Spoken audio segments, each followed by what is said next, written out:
Hey everyone, it's your girl Layla. Welcome back to my channel.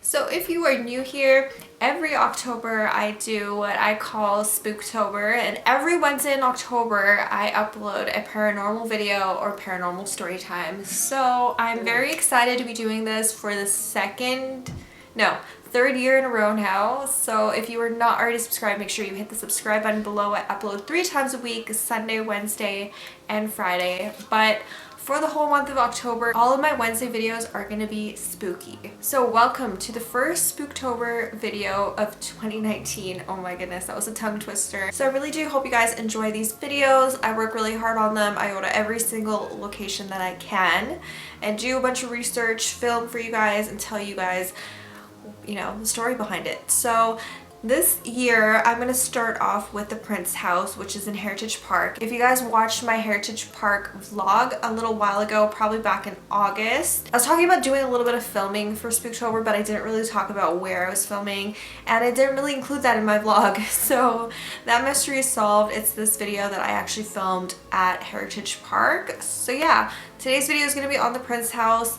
I can't believe it's already October, you guys. I have wanted to do more spookier videos on my channel, more paranormal content this year or throughout the year, but I don't know why I haven't. I got busy doing other things, but yeah, I'm so glad I'm getting back into it. I promise I'll be doing more paranormal videos, not just during October. Okay, so let's get started on the Prince House. The Prince House is actually located in Heritage Park if you guys want to check it out yourselves.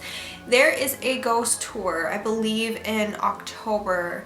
During the night, I would say probably right when the park closes, they have tours of the haunted buildings there, but the Prince House is probably the most haunted and the most well known because it's featured in a lot of haunted Calgary articles. The Prince House was built in 1894 by Peter Anthony Prince. He actually owned the Eau Claire sawmill.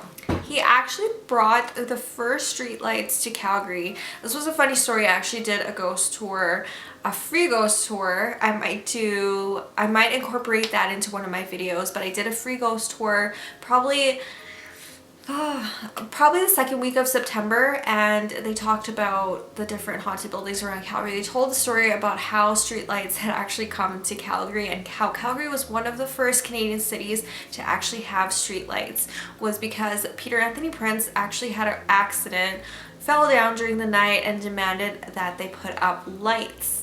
So they gave him all the rights and were like, by all means, do it yourself. So he was actually the first person to put streetlights in Calgary. Fun fact. So Peter Anthony Prince actually married 4 times. He married Margaret, who died of diabetes, Emma, who died of TB, Rosa, who died of cancer, and Emily, his final wife, actually outlived him, and they all lived in the house. His wives actually died in the house. So Emily outlived him, and the house was donated to Heritage Park in 1966. The Prince House is a well-documented and well-known haunted house. Security guards say all the lights on the 3rd floor turn on, despite there being no electricity to the 3rd floor. It was extremely bright while other floors were dark. Security guards also noticed the door of the balcony on the 3rd floor would keep swinging open and closed.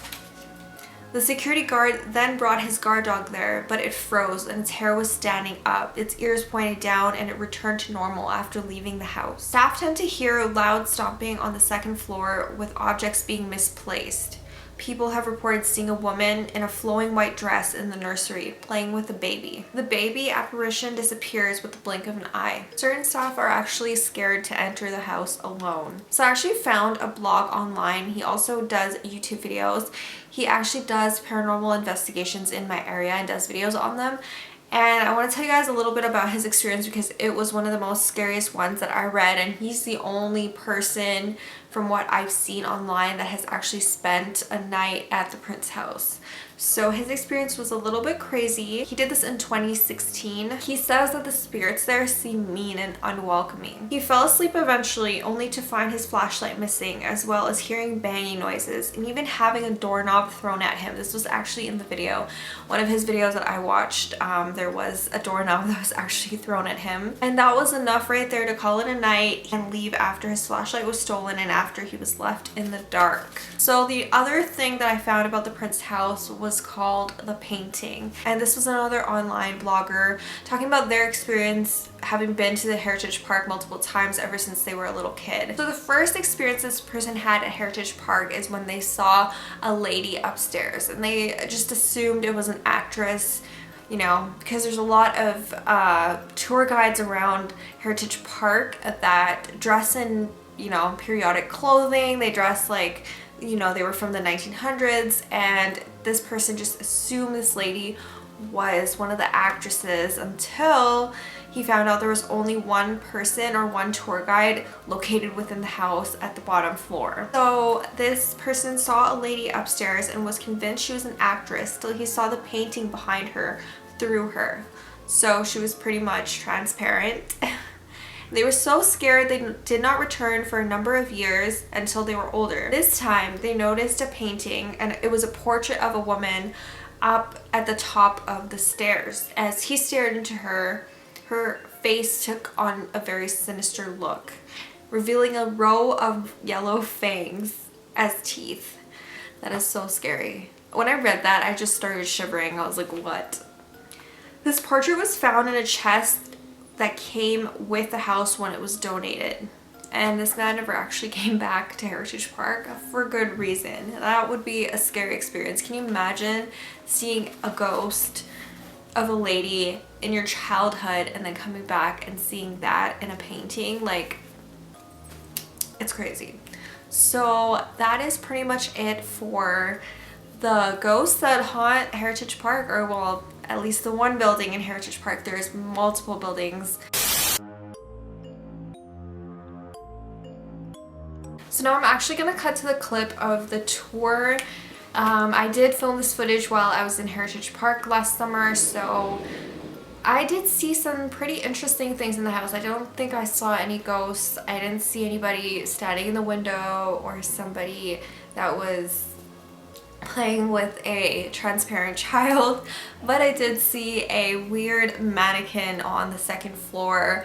There was actually a child that was doing the tour with us, and she kind of scared me a little bit because she was saying about how there's somebody standing in the mirror, and I was like, what? And she's like, yeah, there's somebody standing in the mirror if you look into that room. So all the rooms are kind of just blocked off with glass to preserve it, so you can't really go into the rooms, but you can see them through the glass. And she was right. I did see a mannequin through the mirror, and it was kind of scary. So that was the only thing I really saw. I don't think I was able to, I don't think you're allowed to go to the third floor actually, yeah. So the third floor was just not part of the tour. You could go to the second floor for sure, and that's where the rooms are and everything. So they were really interesting looking. I really had a great time at Heritage Park, and I highly recommend you guys to check it out, as well as if you can go to one of the ghost tours and check it out yourself, and you'll have a tour guide explain to you exactly what I just explained to you pretty much. So if you don't want to pay for a ghost tour, here is a virtual one. I hope you guys enjoy this video, and I will see you guys soon in my next one. And if you're only watching me for Spooktober, stay tuned for next week. I'm going to be probably doing one on the Suitor House or one of the ghost towns that I've been to. So I have a full list in my phone, in my calendar, of spooky videos that I want to show you guys. I'm still missing one though, so if you guys have any suggestions of a place I could check out that is pretty close to Calgary, then let me know and I will check it out for you and do a whole video on it. So leave that in the comments below if you have any suggestions. Make sure you check out my paranormal playlist. I have a bunch of my previous Spooktober videos on there, so I will leave a link for that at the end of the video in my end credits. But make sure you stay tuned and watch the tour. I will cut to that clip now. Thank you so much for watching this video, and I'll see you guys soon. Bye everyone.